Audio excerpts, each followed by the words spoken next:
কততম দুর্গাপূজা ওটা কোথায়? যা দোষ বাপ্পার। হ্যাঁ,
দেখুন, ব্যাপারটা হলো যে আমরা জাতীয় শক্তি সংঘ ক্লাব আজকে 43তম এই দুর্গাপূজা, কিন্তু এই দুর্গাপূজাতে আমরা এবার চন্দ্রকোনার উদ্দেশ্যে আমরা এই মন্দির আমরা তৈরি করতে চলেছি।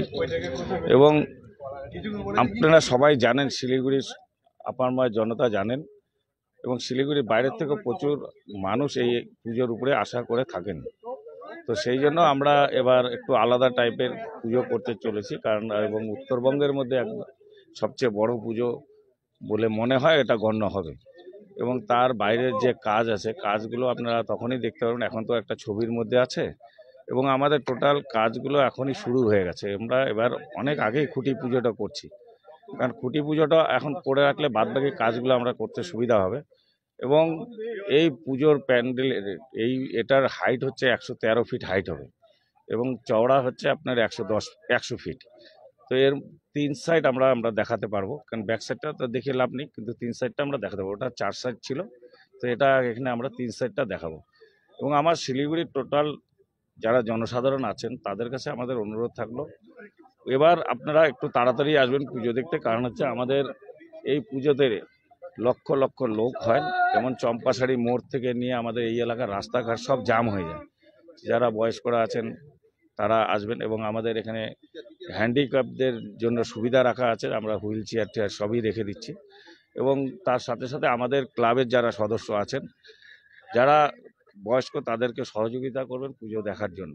তো আশা করি যে আমরা দক্ষিণবঙ্গের আদলেও যদিও ততটা না হয়, কিন্তু আমরা দক্ষিণবঙ্গের কাছাকাছি একটা জায়গায় পৌঁছাবো।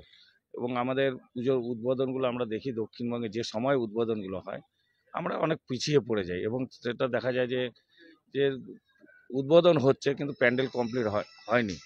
সেই জন্য আমরা এবার একটু তাড়াতাড়ি কাজটা শুরু করেছি।